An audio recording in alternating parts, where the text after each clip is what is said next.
All right, well, this is our first episode of Pack Rats. The best way that we can spark conversation about the National Football League, we have these 2019 score trading cards.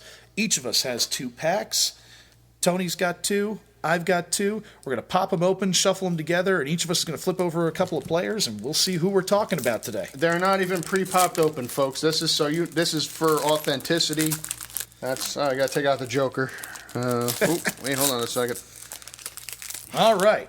Well, first guy I've got up is Marcus Mariota, the quarterback for the Tennessee Titans, presumably the starting quarterback for now.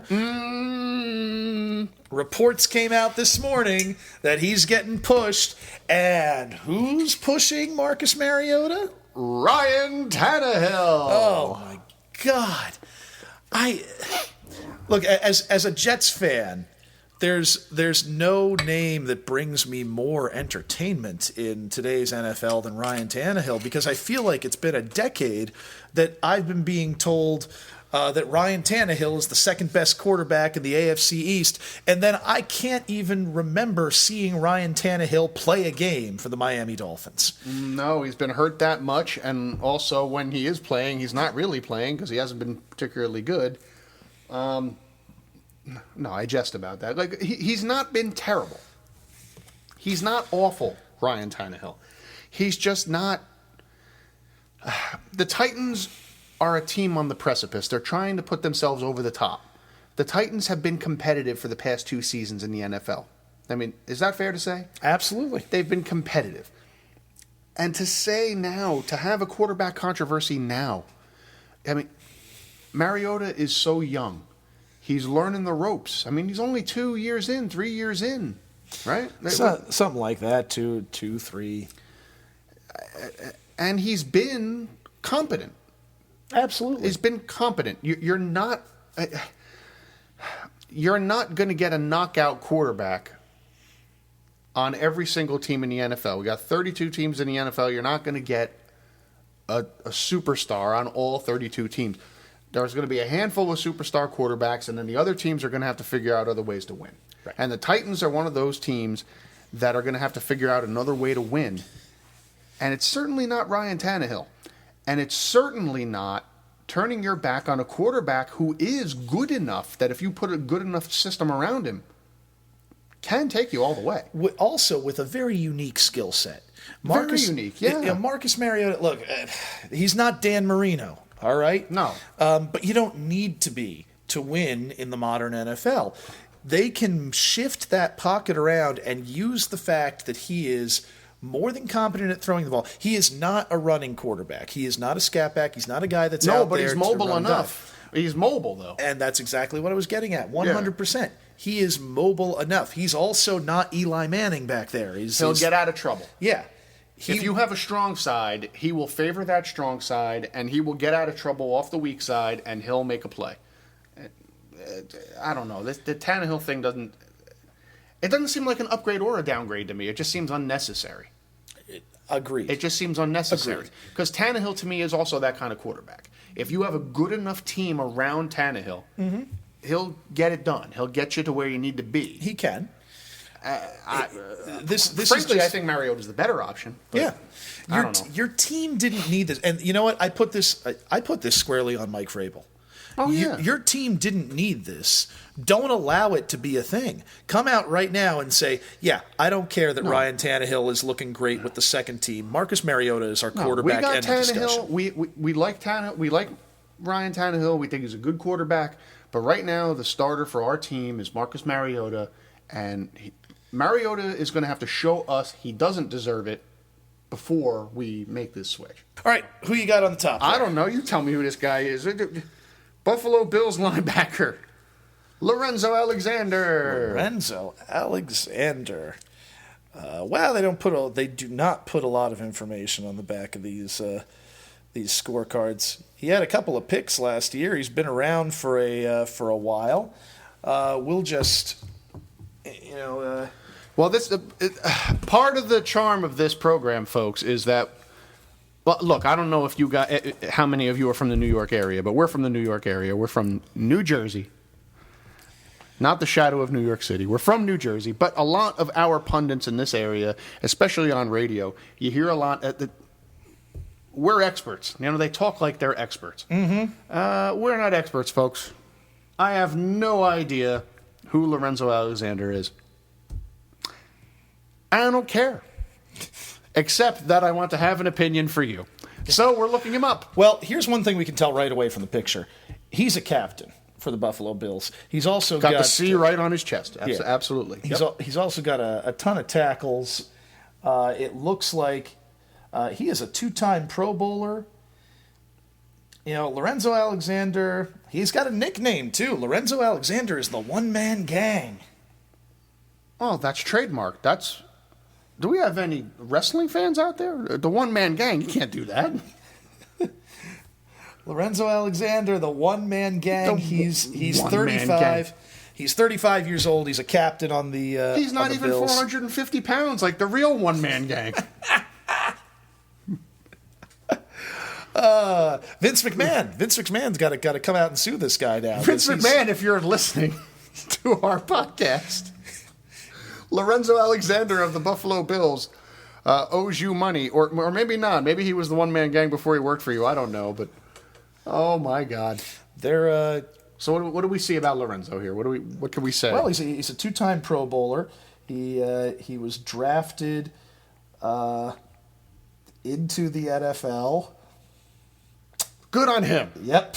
We are going to be so hated by Bills fans. They probably worship this guy up in Buffalo. I've definitely seen this guy play too because. Well, you're a Jet fan. Yeah. You should know better than I do. This guy should be like the bane of your existence. I should. He's one of the few players in the league right now that's older than us. He's 36 years old.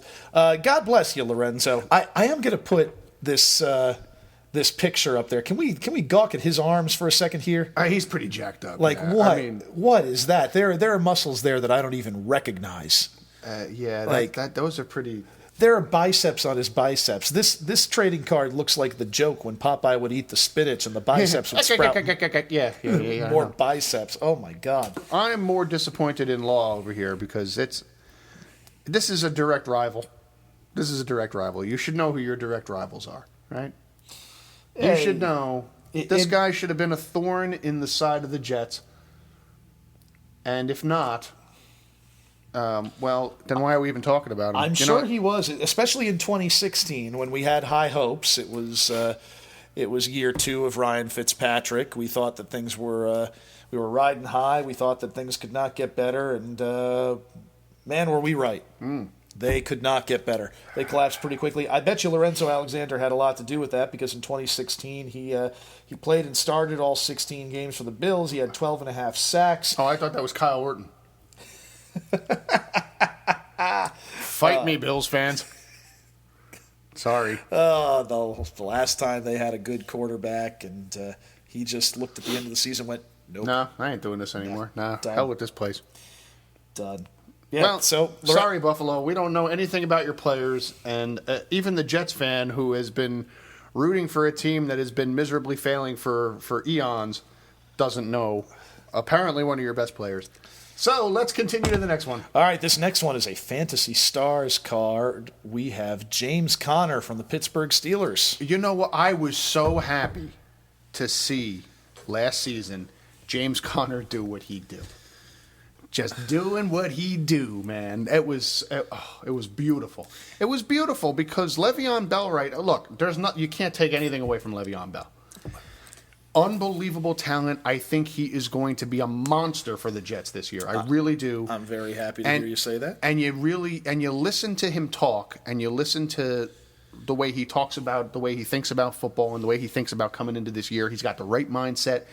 I think he's going to be a monster.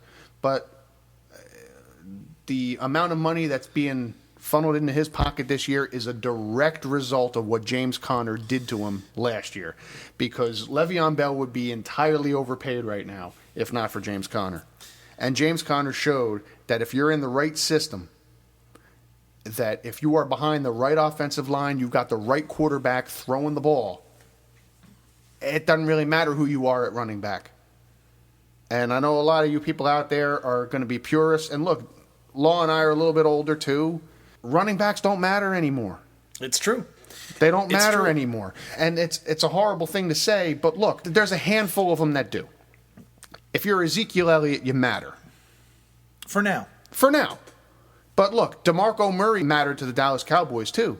And as soon as he wasn't a factor anymore, they had Darren McFadden behind that line, putting up similar numbers. Yep. Because it was the offensive line that was carrying that running game through. So, I don't know. I mean, I can't say enough for James Conner because he's a running back that did everything in his power to sully the name of running backs. And he did it perfectly, expertly. Well, I'm in a very unique spot as a Jets fan this year. I actually want to see the Pittsburgh Steelers succeed. I really do. Not more than us. not more than the Jets. But, no, of course not. But because, and look, this is tough because Le'Veon Bell is now a Jet, and I want good things for Le'Veon Bell, but I also like that the Pittsburgh Steelers watched him hold out, took a guy that they needed, watched him hold out for a year and said, you know what, now we're good. I think as a franchise, you can always count on the Steelers to generally do the right thing. That's right. And they did do the right thing. And they also cast Antonio Brown aside. That's right. And I'm when they're not against the Jets or when they're not jockeying for playoff position with the Jets, you know what? I want good things for James Conner. I want good things for that franchise. You know, that's a franchise that has had, we think of the days of Chuck Noll coaching that team as being forever ago. They've only had 2 head coaches since then. That's right. Because they believe in sticking with their guys. They believe that they've made the right decision and that if they leave someone in place, that multiple groups of players can be successful under them. What a concept in modern sports that the same guy might be able to coach 2 different groups of players to heights and to championships. Maybe sticking with the most classic example of Bill Belichick and the Patriots. Yeah. How long has that team been successful? And you say, well, Tom Brady. Yeah, but that's just another example. 2 guys that can clearly do the job. Why upset the apple cart? Why change anything? This is the 2019 NFL season. This is going to be the 20th year that Bill Belichick is there with the Patriots. That's insane. That's insanity. That's insanity by 20 years ago standards. It is. That's insane. It is. And since the 1970s, the Pittsburgh Steelers have had 3 head coaches, and they've never fired one. That's right. That's always just been parting ways, retiring. Yeah. I want to move on, whatever. Yeah, done. And look, that's not a coincidence. And I think the Steelers, it's amazing because the Steelers have that culture. Think about that. They lost Le'Veon Bell and they gave away Antonio Brown. Right? They traded Antonio Brown. They got rid of Antonio Brown. Look in our area of New York and what the Giants went through getting rid of Odell Beckham. The backlash. Mm-hmm. Well, there's a couple of guys in this league that are better than Odell Beckham Jr., folks, and one of them happened to be Antonio Brown. And the Steelers didn't face nearly the backlash for letting go of them. No. For letting go of him. And the reason why is because the Steelers always have a plan. Yeah. The Steelers, you always know next year. Look, first of all, I'm not sold on the Browns yet. There are a lot of jackasses on that team, and I think they can self-destruct in the biggest way possible. For me, the front runner in that division is still the Steelers, hands down. You got Landry and Beckham and Baker Mayfield and Kareem Hunt when he comes back. They all have to show me that they can be a mature team because I think they're all going to eat each other within the first 5 games of the season. Mm-hmm. That's still the Steelers. Like everybody's still expecting the Steelers to be on top in that division. So I don't know. I don't know what else you could say, but running backs, it's dark times ahead. Dark times ahead for running backs. Let's go into our next card. We'll get off running backs, and let's go to kickers, who are even more important. We've got Steven Gostkowski from the New England Patriots. Lord, how long has he even been there now? I feel like it's been forever since they made the changeover. There might have been some guys in between. I'm not going to look. Well, they had Vinatieri for a while. Yeah, they had Vinatieri for a while. But Gostkowski's been there since 2006. Yeah. Look, the kicker is the antithesis of the running back, as far as I'm concerned. It cannot be the fact that these people aren't making big money comparatively to the rest of the people in the league is baffling to me. Because it can kill an entire season if you have a crap kicker. It could kill your entire season if you have a bad kicker. It can. And, yeah, well, we got close enough to attempt this 40-yard field goal. I guess we're just going to go out there and win the game. What? You're going to ask one guy to go out there and win how many of your games? How many of your games? How many come down to that final field goal? No one faces pressure in sports like an NFL kicker does. That's it. Even the quarterback. Quarterback doesn't face that. They face it more frequently, but they don't face that kind of pressure. It's reactionary. You don't have time to feel the pressure you're playing quarterback, especially at that level. Yeah. It's how good you are at reacting. Yeah, just the kicker sitting there for the series, waiting to know that they're trying to line up perfectly for him to make a 45-yard kick, keep in mind. Yeah. Not for him to kick a chip shot and win the Super Bowl, folks. For him to line up and kick a 45-yard field goal to keep our season going. That's the hardest position in football. And beyond that, now they've gone and they've made extra points hard.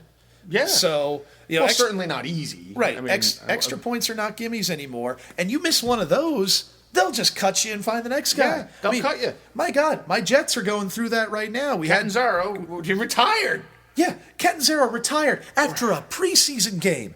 A preseason game drove a man into retirement. Then the Jets picked up some other guy who also went 1 for 3. I don't even know his name, and I don't have to because he went 1 for 3 on extra points, and he's dead to me now. Well, he's not going to be around much longer either, is he? Yeah.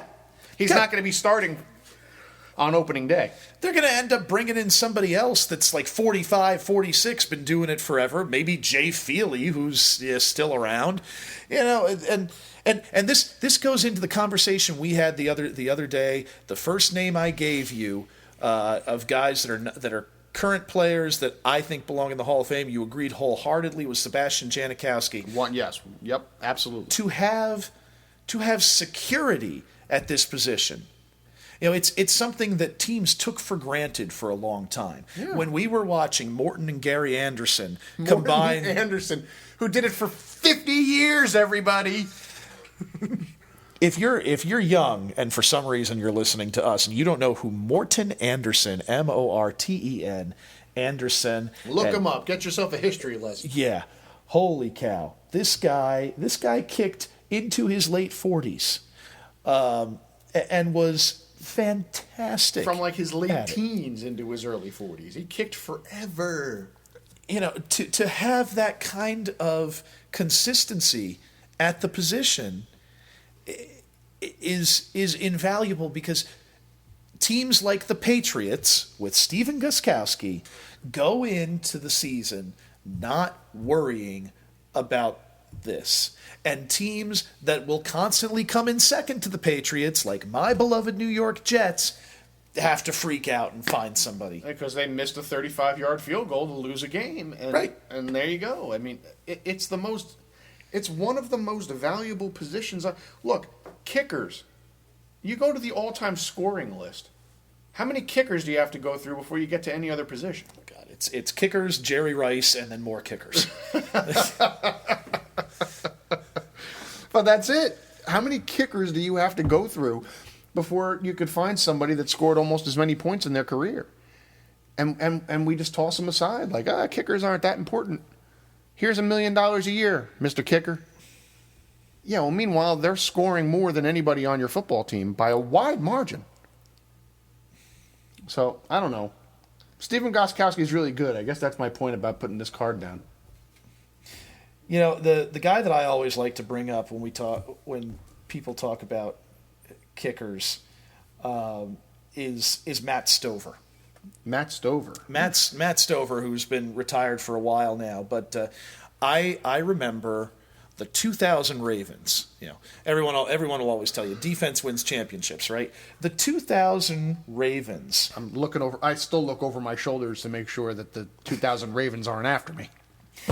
Yeah, but the fun thing about the 2000 Ravens is they also went, I think, 4 or 5 I'm looking at it now. Pretty sure it's 5. 5 straight games without a touchdown during the regular season. The 2000 Ravens went 4 or 5 straight games without a touchdown. What was their record? 12 and 4. 12 and 4, and they went 5 straight games without scoring a touchdown. Yeah, that's what you're telling me. And they won 2 of those 5 games. Wow. Because Matt Stover was there. And now, Trent Dilfer, everybody. defense may win championships, but you also at least need a good kicker so that your defense can hold them below something. Yeah, if the defense could hold them below 10 points, you still have to kick 9. You still have to kick 3 field goals. Get that 9 points, everybody. I mean, it's insane. It's insane how important the kicking position is, and we just toss it aside. To me, the fact that a kicker is not making $15 million a year is insane. Like you're the best kicker ever. You should be out there. Like you're automatic every time. Mm-hmm. How is that not worth as much money as a running back? A running back. God, it's worth more than a running back, especially in today's NFL. So, if we've learned nothing else here during this little pack rat session, it's that you're going to kill us. You're all going to kill us for saying kickers are worth more than running backs, but they are. Pay your kickers.